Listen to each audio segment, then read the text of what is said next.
in it. We're in it, man. We did this almost exactly 2 years ago in this exact same spot. Yep. Crazy. And dude, being here it's so different. Yeah. It's insane. You want to explain to them so they know the difference? I mean, first off, there's a lot of stuff in here. Last time we were in here, it was completely empty. Yeah.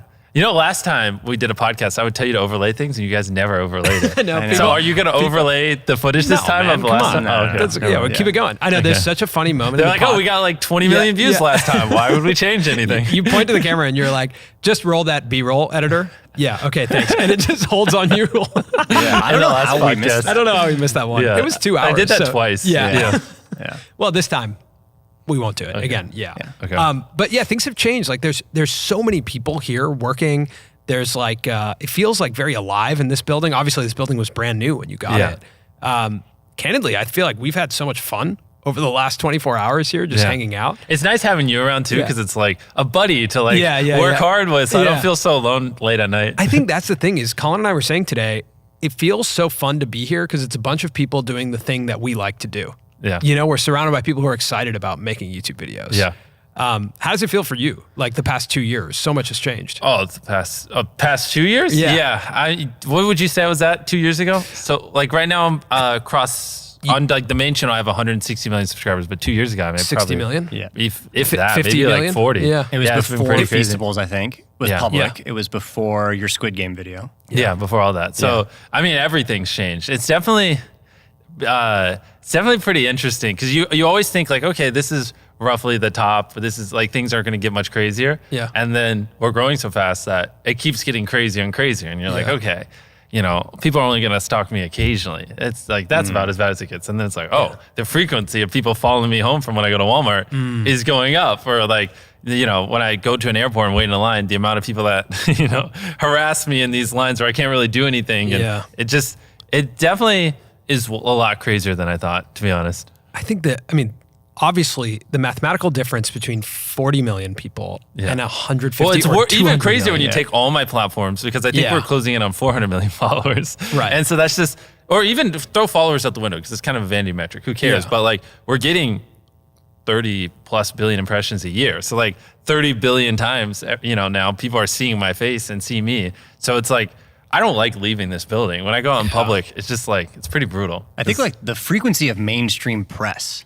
too in the last year has gone way up. Like 100%. not even just viewership on YouTube and people who understand and watch YouTube videos, but like New York Times this, Washington Post that, CNN, like anytime anything happens, it's like, whoa, these articles are everywhere. Or even when nothing happens, just like, there's just stuff or all even the like time. random shows will like mention me or things like that, just because it's like when they, well, a lot of people now when they like think of YouTube, they associate MrBeast a little bit like they used to PewDiePie. So it just kind of gets out there. And there'll be people who are like, if you ask them, do you know who MrBeast is? They'll be like, yeah. And they'll be like, what do you think of his videos? And they will be like, I've never seen one, but I know who he is. Wow. And which is like, that has exponentially grown the last few years. And I'm kind of like, so how do you know who I am? Why are you asking me for a photo if you just don't you've never seen a piece of content I make? And they're like, oh, well, I heard you help people and you do this. And so it's like probably like 30% of the people I take photos with now just have no idea what I do. They just take a photo because they see my face. So what do you think about that from like the I guess, cost of this kind of scale for you from a like fame perspective? Yeah. Do you find it like that's just the name of the game? Like it's worth it? Or does it feel kind of like an unanticipated cost? Here's the answer. So like, it definitely, like, you don't think this, like every step of the way, like I said earlier, you think you've made it and you think this is about as crazy as it'll get. But like, if you have 1 million followers, like you guys, or you guys are probably bigger than that across everything, but if you go out in public, you'll occasionally take a photo. Like, you know, if you go to Walmart twice a week, you'll get every third time you'll take a photo. It's very validating. You're like, oh, this is awesome. This is like a real career. Look, this guy noticed me.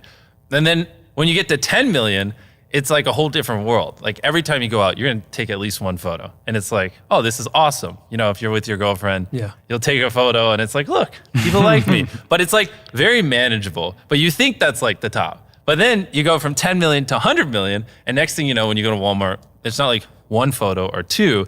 It's like, someone asks for a photo and everyone else looks, and then like there's a line of 20 people. And then, you know, when you're checking out, there's like 5 people behind you, like, you know, what are you doing? What are you buying? Why are you buying those cookies? And it's like, just, you know, wanted to buy some cookies, you know, and like, Yeah. and they keep following you because they're so like starstruck. They're like, oh my God, this is the coolest thing that's ever happened to me. I got to take advantage of this moment. And then they, you know, start posting and their friends come. And if you're like, I have a 5-minute rule. I can't be, after I take the first photo, I can't be there for more than 5 minutes because they always post it on their stories. And then all their friends always come to the place. And within 5 minutes, now there's like 20 other people coming here and it just gets so much crazier. So like you have random things like that. And then when you walk out of a store, you always have to look back and be like, yeah, it was nice meeting you. You don't have to follow me to my car.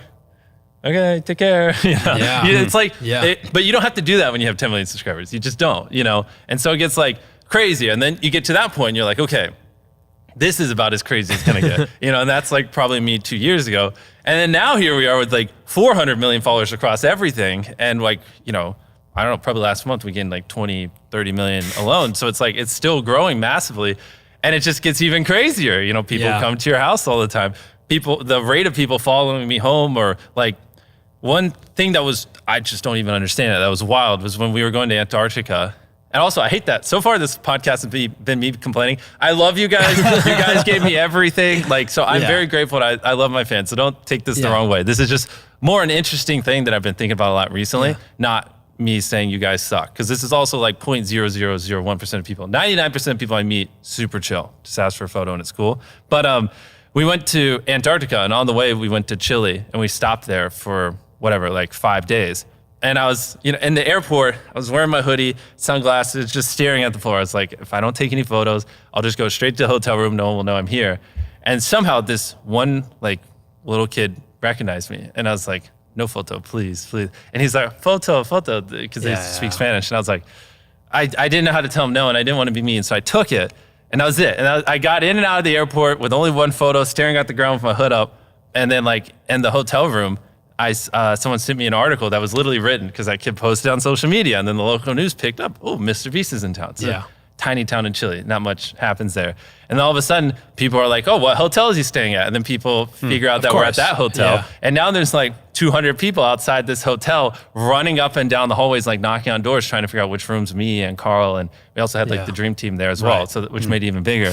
And they're like, where are they at? And they're like, I was talking to the manager of the hotel. It's like, why don't just have your security like control things? And he's like, we do. And so I had to hire security to like help lock down this hotel because there's so many people. And then there's like people trying to camp outside the hotel. And we're like, this is not a meet and greet. Like I'm just here while I wait for my flight to Antarctica. And it's like that, it's like one of those moments where then now people know, well, eventually he has to leave and there's one airport. So there's just a sea of people waiting at the airport when you go there. And then it's like, at some point I have to wait in a line at the airport.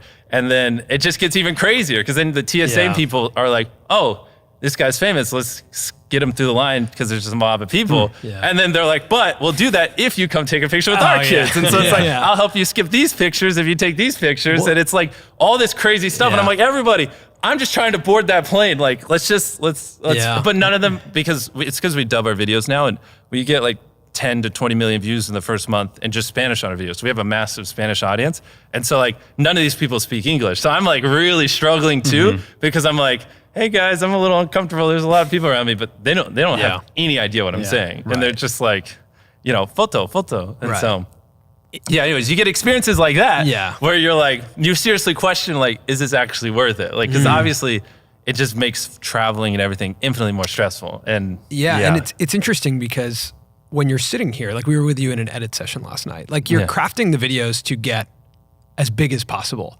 So it's almost like both things are happening at once, right? Like the bigger the videos get, which you just literally, the yacht video was what? The second most